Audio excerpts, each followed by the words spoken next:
Okay, so hello and welcome to the first Wellness in Your House of the winter 2021 semester.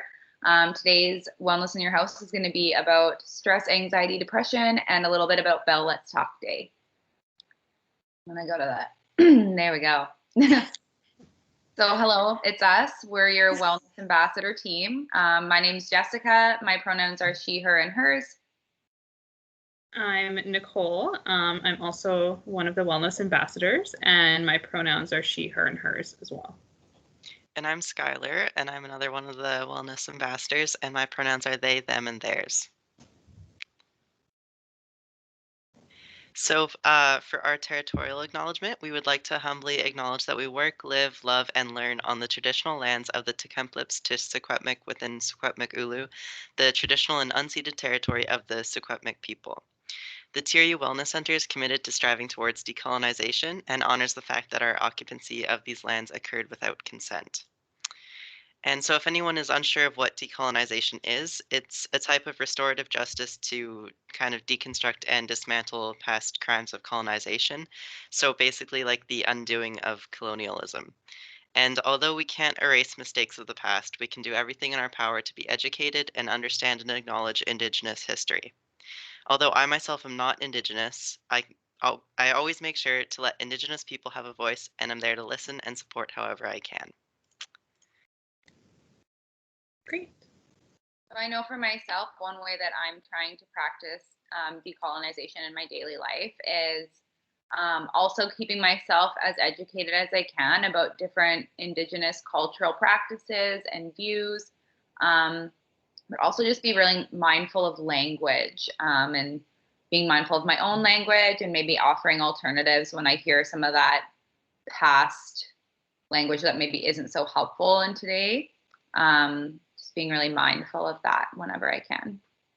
And for myself, I am really trying to understand and practice and understand the importance of territorial acknowledgements and really try and like reinforce that in my daily life as well and teach those around me, my family, my friends, the importance of doing so.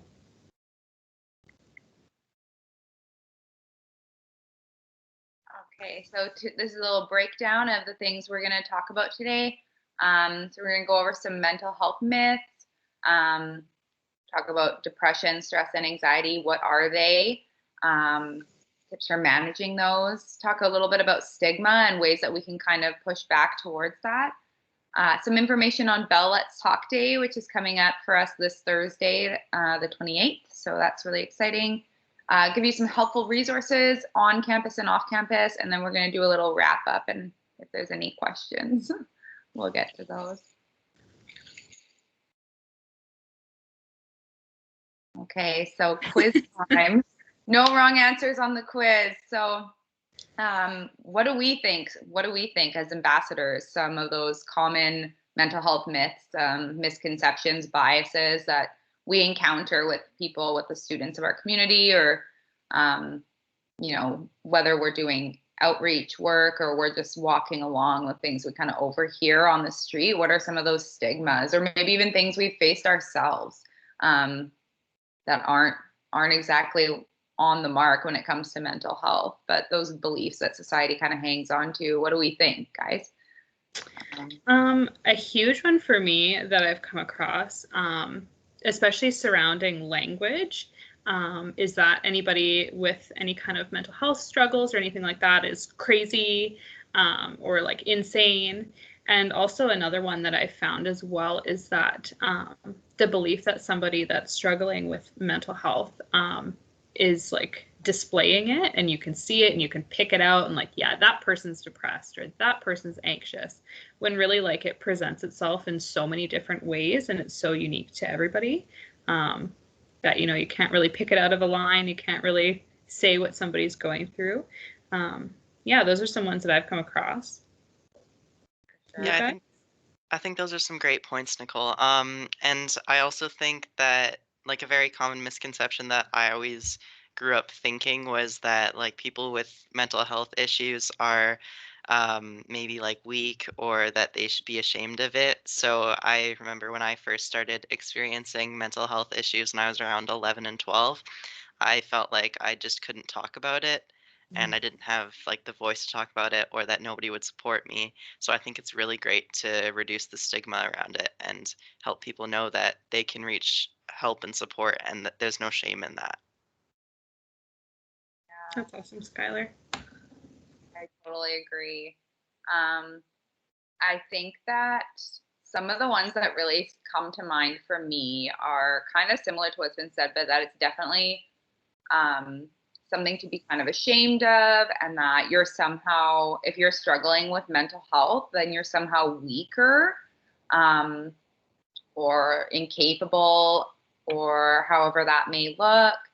And that, yeah, it's really something that's like to be kind of kept on the hush, right? Like stoicism is kind of highlighted a lot in society. And so I think that it's really important to be participating in discussions like this and kind of curbing that and saying, actually, it's, really normal and okay to struggle. And that once you kind of break that silence, then healing can start happening. So definitely agree with everything we've talked about.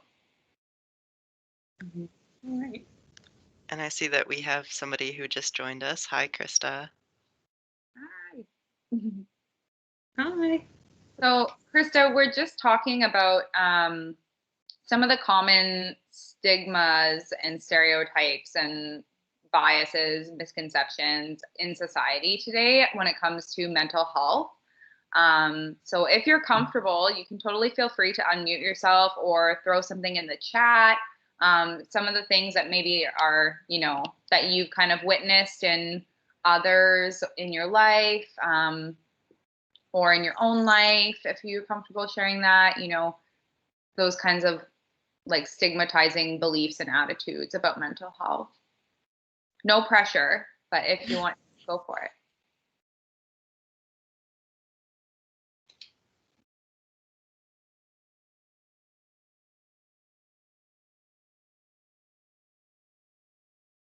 Maybe we'll keep going, and then if we see anything come up in the chat, then we'll be sure to make those points. Okay, so the common misconceptions. So some of them that came to mind: mental health issues only affect certain people. I think that that's, one of those stigmas is when we think of somebody that struggles with mental health, we think of somebody that fits a kind of like a stereotype, right? We don't usually think of it as like our neighbor, our really successful neighbor, or like that mom that's doing the soccer snacks that's got it seemingly all together, or, our own professors, our peers, politicians. Like we don't usually see these people in certain roles in society as people that might struggle with mental health. And so I think that that's, definitely a misconception, because mental health can absolutely affect anybody. This is a big one that I try to advocate for all of the time. You cannot just choose to be happy and just get over it. I think that's a really damaging one that we have a misconception of in society kind of collectively. And I know like it's so ridiculous to think about, because it's kind of similar, like somebody with mental health struggles, telling them just get over it is kind of similar to, I always explain it, walking up to somebody who just broke their leg and telling them to go walk it off is kind of the equivalent. But for some reason, society, we kind of hold that view a lot of the time. We have something in the chat. So Krista said, being in social work, I self-stigmatize that I should have perfect mental health. I absolutely can identify with that. Thank you for sharing that. And I think that really comes true in some of these misconceptions, right? Like that only certain people can struggle with mental health issues and concerns. And also, if you can't solve the problem on your own, then you are not trying hard enough, or you're somehow weaker because you don't have the answers, right? That's not true. I think that can be like, I have also dealt with feeling like that as well. And I think that can be like really self-defeating behavior. it was for myself the same way, you know, like I have struggled with anxiety like my whole life, and I chose to go to counseling quite a while ago. But that process, I was really like, well, you know, I'm in mental health, so if I can't fix it, then like, what's the point? You know, like, why am I going to do this if I can't fix it on my own? But really, that's just not really how it happens.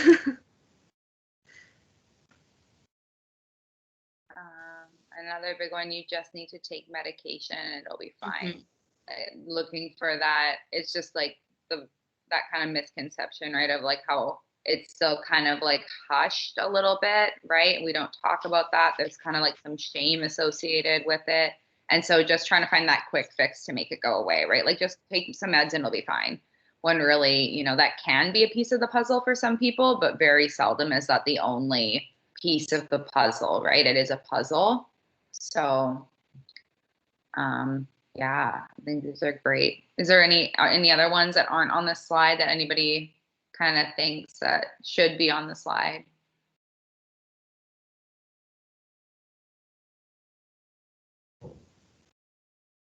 Can always throw them in the chat as we go along too, if we want to. So. Flipping over now. Yeah. Depression. Okay, so depression is a mental illness that affects a substantial part of our population. And some symptoms of depression can look like social withdrawal, lack of energy, sleep disturbances, loss of appetite, or sometimes even the opposite way, right? Like sometimes it's a loss of appetite, sometimes it's like overeating, just really changes in appetite, maybe I should say. Increased anger, guilt, sadness, and suicidal ideation, difficulty with concentrating, substance misuse. And I threw this on this slide because I think that's one of my favorite quotes pertaining to depression is that, you know, I think that goes back to that misconception. Like you can just choose to be happy, right? Like you're somehow choosing to be depressed. There's a lot of blaming associated with depression, I think. And this quote by Andrew Solomon, he said that the opposite of depression is not happiness, it's vitality. And I think that's true. Like if we look at all of these symptoms, then, you know, those things being in balance or the absence of these symptoms does not equate to happiness, right? But it does kind of, you know, increase the vitality and quality of your life. So I think that's definitely something to keep in mind, right? But I don't know, what do you guys think about depression and any views on it? I think it's also really worth noting, like I really loved that quote because people that are struggling with depression, they can still have lots of happy moments. And a lot of people think that if you are struggling with depression, then you can't be happy ever, which is just totally not the case. You can still have depression and still be able to function and be happy and smile. I think too, like a lot of this brings up, I don't know if you guys have read The Happiness Trap. They do it in, I'm going to forget the name of it, Why Minds. Little plug for Why Minds. But in the book The Happiness Trap, it really talks about how like there is this common misconception that like the baseline for like human functioning is happiness when it's like really not. And, you know, we all think that if, well, we're not happy 24/7, then like there must be something wrong or like we're not doing well enough. When really that's just not the case at all. That's a really great point, Nicole. I think that that is definitely, it's kind of like reinforced too, right? Like when we just walk up to somebody and say, how are you? Like the only real acceptable answer in society without someone be like, what's wrong, is if someone responds, I'm good, or I'm great, or having, you know, a really happy time, like some kind of a expression or a response that's associated typically with happiness. But anything else, it's like, what's wrong, right? Oh, I think that's a really great point to bring up for sure. Great, we're good to go to the next one? Yeah. Okay. All right, so I guess I will talk about anxiety. So, anxiety is a common mental health experience. In some cases, anxiety can be a mental health disorder. And some symptoms of anxiety can include difficulty sleeping, difficulty breathing, a feeling of tightness in the chest or the throat, shakiness, sweating, feeling either very cold or very hot, and racing thoughts, or a feeling of uneasiness and impending doom. And I know that for me personally, I have struggled with anxiety for many years, and I have probably experienced all of these at one point or another. Um, and I think it's just really worth noting that like you don't need all of these to have anxiety. Not everybody gets all of these issues. It can just be a combination of some, and that doesn't mean that it's any better or worse than anybody else. Got something in the chat here. I've definitely thought that when customers or something ask you how you are and the only accepted answer is good or all right, rarely would someone actually say how they feel to someone they don't know. That's so true, right? Mm. And I think that um, hopefully, at least one of my hopes that I hold in my heart is that over time we can kind of hold more space for people to have more human experiences and responses and just let that be normalized a little bit more, right? Um, yeah, I think thanks, Krista. That's a great Mhm. point. And also, I think with anxiety too, just like also making a point of that, like sometimes you can have anxiety in certain situations, or sometimes you can have it just be generalized and just all the time, kind of without like a localized point of cause. And in any case, it doesn't make it any easier for the person experiencing anxiety. And it also doesn't make it any less valid or serious of a mental health concern to present. Mm-hmm. Yeah, I'd like to note too that I think it's important to talk about how like these are like a lot of the really common symptoms of anxiety, but it can really present differently in everybody too. You know, it might be this person with anxiety has a lot of stomach issues, and this person just gets like heart racing, you know, things like that. It's very personal the way that it presents, and it changes a lot too. Totally. Yeah.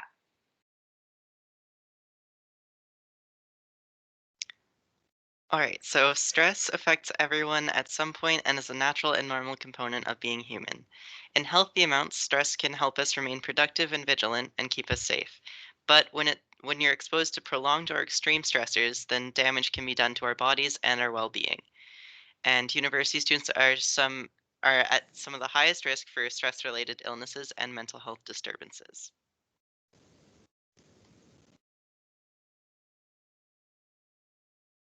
Okay. So time for us to do a little jamming. We're gonna try. We're gonna try, I guess. Yeah. Okay, let's Or see we can just chat here. What do you guys think with the Jamboard? Let's try the Jamboard. It's pretty. So Yeah. Okay, let's try it. we're gonna do a little brainstorming here, and we're gonna think of what are some of the common stressors that we're experiencing right now that are unique to us as students. Um, those things that we come up with all the time that cause us stress, because we love to think about those. So for the Jamboard, you can go to the link that I just put in the chat. And then you can go on, the question will be there, and you can grab a sticky note if you want from the sideboard and write your answer and put it anywhere. Yeah, and I think, am I still screen sharing? Mm-hmm. Okay, so you can still see where the Jamboard is. And it's all anonymous, so.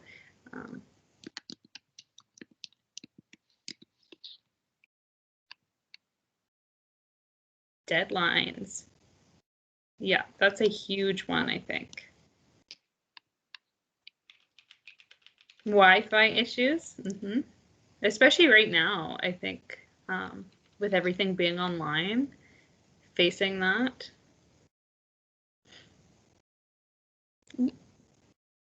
Exams and tests, time management. Yeah, those are all really great ones.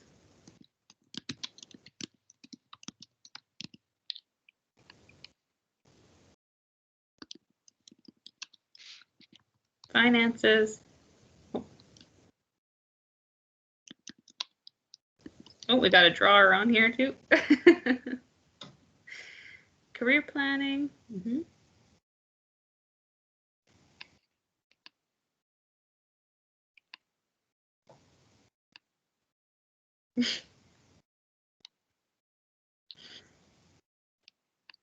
Is that a clock? We're doing Pictionary now.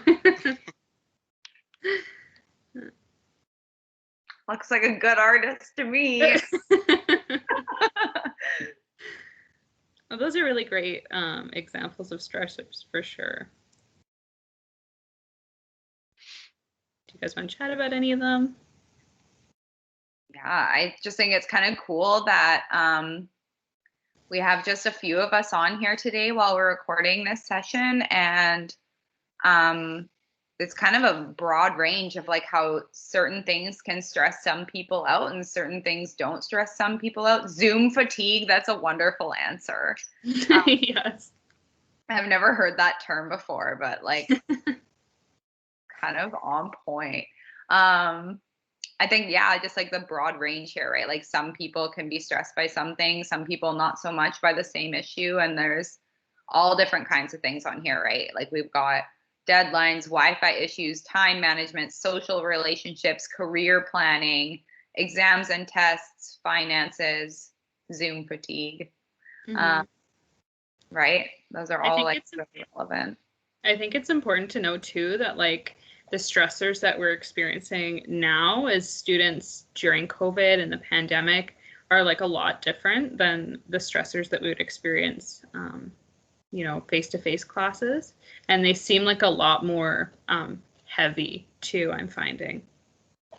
Yeah, I have a feeling that, at least for me, part of the reason why it's maybe more heavy when it's online is because our relaxed space and workspace have kind of merged into one. So it's really hard to take your mind off of all of your courses and what needs to be done when you're in the same space as when you're trying to relax. Mm-hmm. I agree. Oh, and we had isolation on here. I think that's a new one as well. Yeah, that one's really great too. The isolation of being students right now and really, just kind of working on your stuff alone and not being around your profs or your peers can be really tricky. Yeah, I think both social isolation and physical isolation are pretty big things right now. Mm-hmm. And I really love too that isolation was put on the board because I think that's really relevant to some of the things that we're talking about today and some of the things that, we're kind of aiming at with addressing with Bell Let's Talk is breaking out of that isolation, right? Because it can be really, especially from a source from a lot of the stigma with mental health when we're struggling. I know for myself personally, over the years with different challenges with mental health in my life, there is a lot of shame and there is that pressure that it's kind of like, I feel like I should have the answers. So I like keep it to myself, right? That stoicism is strength. And that can be really damaging. So breaking out of that isolation is when we start to heal and where we can start supporting the people we care about too. So isolation is a fantastic point to put on the board. Mm-hmm. Great. I think those are all really good. Super good Jamboard. Okay, now you gotta tell me if you can see it. Has it gone back to the presentation? Yes, it has. Yeah. Okay, we're learning. We're doing good. All right. Okay, so in our community, right? So in 2019, TRU participated in the NCHA, which the NCHA is the National Canadian Health Assessment. It's kind of like a humongous survey that goes into all post-secondary institutions and is like, okay, how are the students doing at this university with health and mental health related things and wellness related things? It's an anonymous survey. It happens every 4 years. So this data was sourced from specifically TRU's responses in the latest one that we did in 2019. And so these are some pretty substantial stats, right? So mental health challenges and struggles are happening in our community and on our campus. We have, and all of these stats were taken from the section of within the last 2 weeks, did you feel this or experience this, right? So within a 2 week period, 24.3% of students felt hopeless, 34.6% felt chronically sad, 51.1, so over half of students felt overwhelmed by all that they had to get done. 29.8% felt overwhelming anxiety, and 4.1% seriously contemplated suicide within a 2 week time frame. So this is happening like real and on our campus, right? It's our friends, it's our coworkers, it's our professors, it's our peers, it's everybody and anybody. And so these are some pretty huge numbers for like the people we care about in our community to be suffering in silence, right? So, and it may at times even be ourselves, right? So I know there's been lots of times where I, at certain points throughout my degree, have felt or fallen into these categories. And so I'm really grateful that there are supports available to me, but it can be hard to reach out. So that's why we're doing this today. And I think too, like going back to the feeling of like isolation, when you're feeling all of these things, normally you feel really isolated and you can't reach out, and you're the only one feeling these. But I think this really like draws into perspective, like, you're not alone, and a lot of your peers and a lot of people around you are feeling the exact same way. And really, it's okay to talk about it because they probably understand what you're going through and feel the exact same way.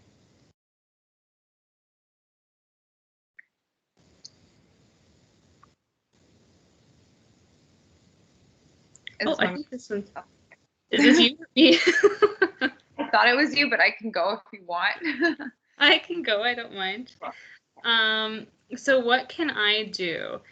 So really know, like I was talking about it, know that you're not alone, and that there's a lot of resources out there on campus and in the community that can help you with whatever you're going through, or if you know somebody that's going through something as well. We do have a list of resources at the end of this presentation. So I won't get into all of them now, but you can definitely feel free to like take a picture when we put that up, or even if you're ever wondering, to reach out to the Wellness Center, one of us as well, to ask about any resources. Yeah, it's good to reach out. It's good not to keep things in. Like I said, know that you're not alone, and there is a lot of people that is their job to help you get through something. So really don't feel any shame in reaching out or asking for help or trying to seek supports. All right, so these are some tips that I got together for prioritizing mental well-being, and it can help with a lot of anxiety, stress, depression, really anything that you're struggling with in your mental health. So, firstly, it is super important to get enough sleep. A lot of people end up being really shocked at how big of an impact that it really makes. And along with this, getting exercise is great. It doesn't have to be anything extreme, just enough to get your body moving and your heart beating more. Eating a healthy diet can also help a lot. I know that for me personally, my overall mood became a lot better once I started to eat healthier and once I cut out gluten and dairy because I'm intolerant to them, and it's just not great when I eat them. But breathing techniques and meditation is also wonderful, especially when trying to calm down after having anxiety and stress. Also, always remember to show yourself self love and compassion. So, use positive thinking and affirmations, and remind yourself that you're doing great and you're trying your best. And knowing when to take breaks and work on yourself is a great step in self care and self compassion. Sometimes you may need extra help or support, and this is nothing to be ashamed of. You don't need to be afraid to ask for help when you need it because there are tons of resources that you can find, and we will show that near the end of our presentation.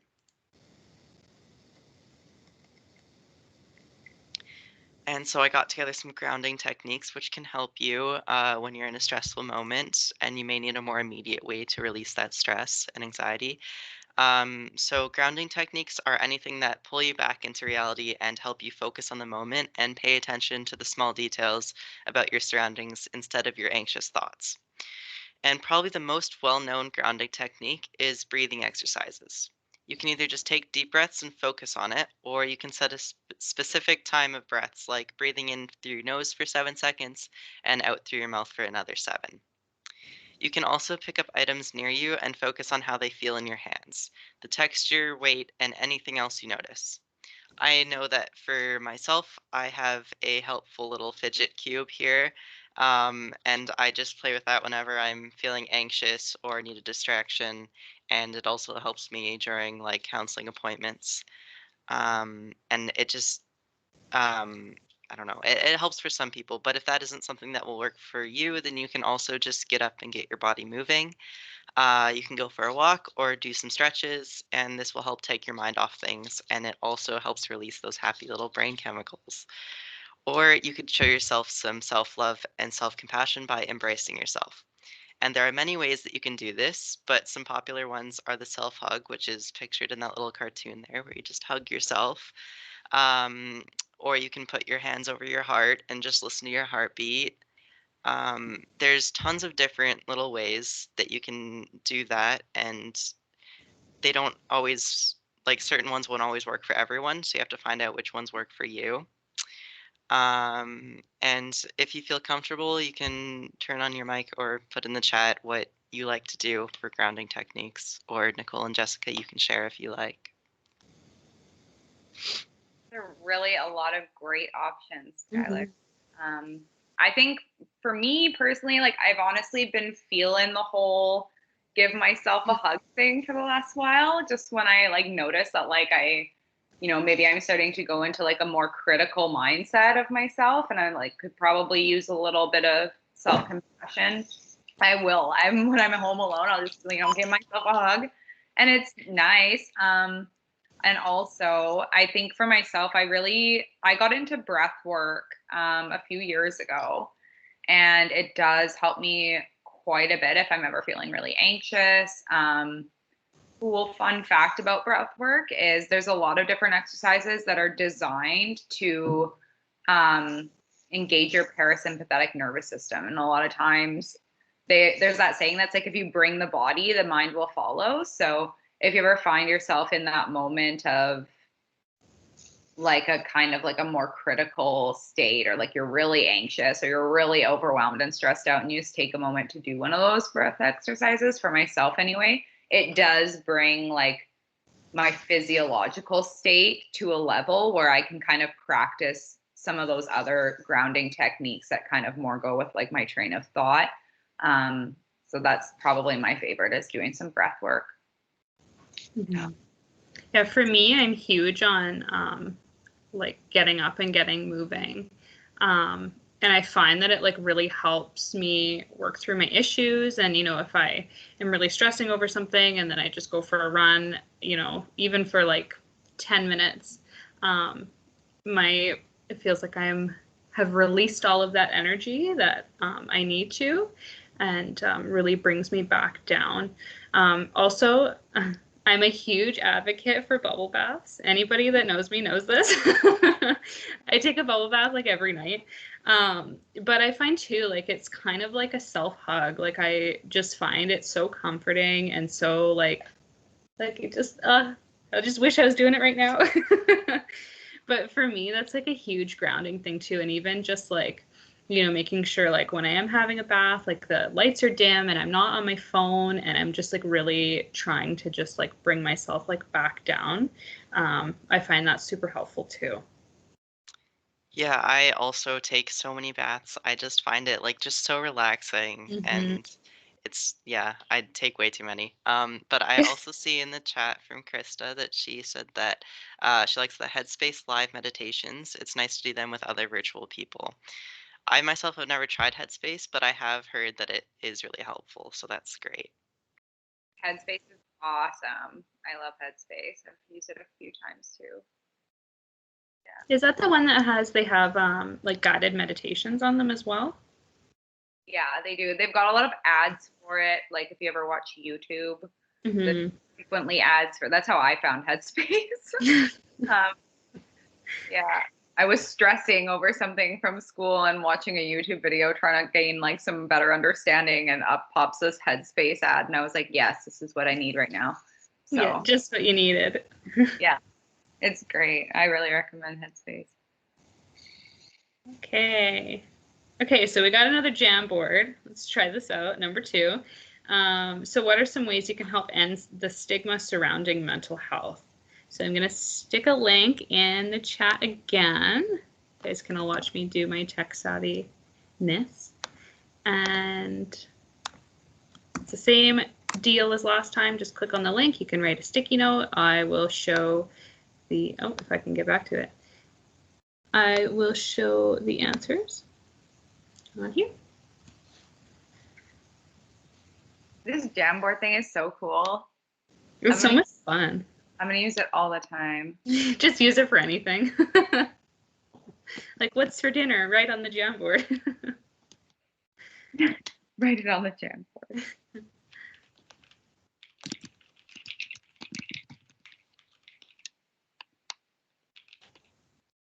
Show up authentically. I think that's a huge one.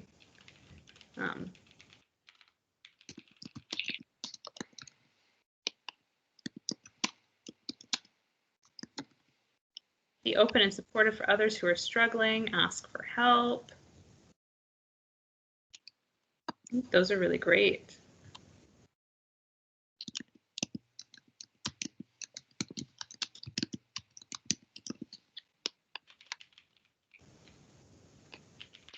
Commit to destigmatizing language. That's a huge one. Being mindful of our language is so important, which can be a really challenging task too at times. Participate in Bell Let's Talk. That's a great one. Making myself a priority. That's another huge one. Setting up boundaries when you need to and supporting yourself. Bell Let's Talk again. Whoop whoop. We'll be getting into that.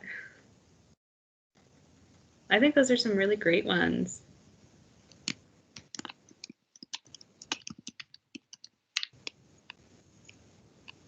Normalize counseling. That's a huge one too, I think. Be a nice human. Aw, yes, that all the way. I think, yeah, the normalizing counseling one is a big one too. I think a lot of people are, not super willing to talk about the fact that they go to counseling because it is seen as, you need help or things like that. But it's really, it's a great thing and everybody should go. Yeah, I agree. I've seen a counselor for quite a while on a really regular basis, and she has been such a total saving grace in my life. Mm-hmm. Yeah. Yeah, I think these are really great. Do you guys have anything to add? Krista said in the chat that it won't open for them, so not sure why. But Krista, if you want, you can just type in the chat if you're comfortable. Oh, yeah, just type it in the chat. I'm not sure why it's not working.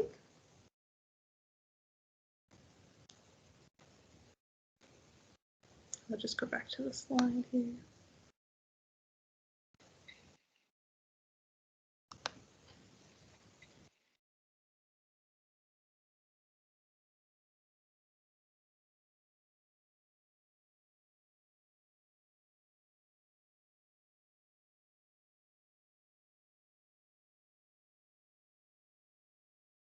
Do we want to move on to Bell Let's Talk stuff, and then we'll keep an eye on the chat if there's anything that comes up for ideas on how to curb this? Oh, yeah, okay. We're good to move on? Yeah. Okay, sure. Okay, so some ways that we can really help end the stigma surrounding mental health on a broader scale is a lot of what we've talked about in the Jamboard. To talk openly about your mental health when you feel comfortable doing so. Be mindful of your language. Educate yourself around myths of mental health. This is a huge one. participate in community or on-campus activities to raise awareness surrounding mental health. At the Wellness Center, we have a lot of those. If you follow us on any kind of social media or anything like that, you can see all the different activities we do. And we really focus on talking a lot about mental health and physical health and all of that. And you can participate in Bell Let's Talk Day, which is what I'm going to talk about next. So Bell Let's Talk Day, this is like one of our huge events at the Wellness Center. It's not, well, it will still be huge this year. Usually we have a campfire and it's like a huge thing outside. You get to participate and eat s'mores like last year. But we still have lots of events this year. So Bell Let's Talk Day, what is it? So it's tomorrow. We've got a bunch of different events kind of all day, I think. So really just the foundation of Bell Let's Talk. So it started in 2010 by Bell, like the phone provider. I think they do internet too. I don't know, don't quote me on that. But they really wanted to work at ending the stigma surrounding mental health. So they proposed this idea that they, sorry, let me catch my words here. So pretty much anything associated with Bell on that day, they'll donate 5 cents to one of their 4 pillars here. So they focus on anti-stigma, care and access, research, and workplace health. So they really focus on donating all the proceeds they make from Bell Let's Talk Day to one of these areas. So how do you participate in it? If you have Bell as your phone provider, I know a lot of people will just like spam text if you do have Bell, because every text message you send or every call, if you are Bell or like you have somebody and you know that they have Bell, just text them all day and text them like 1 letter responses, and you'll rack up a lot of money.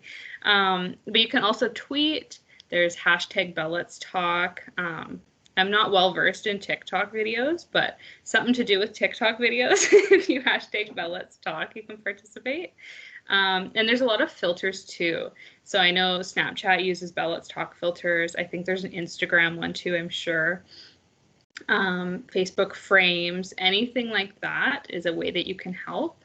And Bell will donate money for any of those actions. So ways that you can participate. This is kind of the most important part of Bell Let's Talk. So like I said, we have a bunch of different events. So our first one is Therapy Dogs at 11 o'clock tomorrow. These are all taking place tomorrow, Thursday, January 28th. Therapy Dogs, I know that it was so many people's favorites on campus to go and pet the pups for Therapy Dogs. But they will be on video chat, I believe. If anybody knows, yeah. Yes. A channel for the Wellness Center that's also on Microsoft Teams. That's the Therapy Dog channel now, I think. So, yeah, so we'll be doing that. Therapy Dog is everybody's favorite. We also have something in the chat really quick from Krista. She says, I wonder if Lucky Mobile is the same since it's owned by Bell. I can spam text anyway. I'm not actually sure about that, but definitely something to look into, and you can get pretty creative with that too. Like I like how, definitely like if you have a sentence to send on Bell Let's Talk Day, send like H, send, E, send, Y, X, point, send. Great. Yeah, I'm not sure about that either, but definitely go for it because there's no loss in that, except you might annoy your friends, but who cares? Yeah, so Therapy Dogs at 11, and then there's an Instagram Live with Alicia, Chelsea, and Jessica from 12 to 1. Do you want to give a little insight about what you guys are going to be chatting about? We are going to be talking about Bell Let's Talk Day, and we're going to be talking about mental health and some way, same kind of deal, right? Some ways that we can get involved and kind of like make it a little more normalized, ways that we can support people. It's going to be a really cool live. So check that out on Instagram with Thompson Rivers University on Instagram and the TRU Wellness Center tomorrow from 12 to 1. It's going to be a good time. Yeah. Perfect. And then we also have our event. I think those are really, times. So let's talk some more about mental health tomorrow from 12:30 to 1:30. This is kind of like our way of doing our campfire that we did last year. So you're encouraged to wear, if you have your Bell Let's Talk toque from last year, the blue one with the little symbol that's on the screen there, wear that, wear your plaid. You can get little backgrounds for Microsoft Teams. You can put a little campfire back there. Just really get into it. Pretend like you're at the campfire making s'mores. There'll be discussions around Bell Let's Talk and mental health and ending the stigma. And then at the end of the day, from 3:30 to 4:40, there's yoga with Joy. So Joy used to be one of the Wellness Center coordinators last year, and she's a wonderful yoga instructor. She's really great, and it's going to be gentle yoga and to really just wind down from the day about all the chats around mental health. Just really like come back down from that and really relax yourself. So the ways that you can get on these, I think there is, hold on, let me exit out here for a second. The Eventbrite link. Yeah. So let me just put that in the chat here. So you can sign up for any of these, any of these events. So if you sign up on Eventbrite, it'll sign you up for all of them and give you a reminder for all of them. You can pick and choose what you go to. That's completely up to you. Yeah, that's the best way to do it. And also watch on our social media. So if you're not following the Wellness Center on social media, you should do it for sure. We'll be having virtual photo booth frames. So you can copy that from our story or save it and take a picture with it and repost it and tag us in it and hashtag Bell Let's Talk. And that'll be a great way to participate. Do you guys have anything to add? No, I think that's pretty great. I know I'm lost you guys. Hold on. Sorry. There we go. Sorry, go ahead, Jessica. I'm certainly excited for Yoga with Joy. I love Yoga with Joy. And for, our little campfire with the toques and the plaid, and bring a hot beverage, maybe light a candle, maybe have like some s'mores if you have the supplies at home. Or go get the supplies. It's a great excuse to make s'mores. Not that you need an excuse. Yeah, I'm really excited for Bell Let's Talk Day. I think it's going to be a really great day, and I think it's really important. It's always one of my favorite events. So. Mine too. Making s'mores. I want to make s'mores too. I'll just set up like a little tea light on my desk and then have a little marshmallow. Roast over that. Yeah, see if I can like roast a s'more over a candle. We'll see. Yeah, exactly. I don't know. We'll see. Just set up a bunch of candles and then Thank you so much. And Krista's got to go. So thanks so much for tuning in, Krista, and Krista. All of your really valuable contributions today. We really appreciate it. And we hope you have a great day and that you can find some ways to participate in Bell Let's Talk tomorrow. Thanks, Krista. So much. All right. So this is just a list of our resources. So you can feel free to take a picture of this or write any of them down if you have any questions. I know there was a disclaimer we were going to say about one of the telephone numbers. Jessica? Yeah, actually. So Kamloops Mental Health and Substance Use, if anyone's like, oh yeah, I've got all these resources, I'm good. My phone is stacked up with supports. Got all these numbers. Kamloops Mental Health and Substance Use just recently did change their phone number. So the number you'll see here on this slide is an updated phone number for them. It's just very new. So you might want to jot that one down or edit it in your phone if you've already got it in there. And then another thing too, that it's not on our resources slide, but just so people know, very exciting news for the wellness team and the TRU Wellness Center is that we do have our online live support chat, which is going to be launching very soon. So keep your eyes peeled to our social media for the official launch date. It's definitely going to be sometime coming up in the next few weeks here. So we're really excited. Because you can definitely access us through that online chat anytime and chat with an ambassador if you're looking for support or someone to just, check in with, or if you need a referral or wondering what else is out there, or if you didn't happen to snap a pic of this and you need some resource numbers, we got your back. So. Super exciting. It's going to be like a virtual way of just dropping into the wellness center.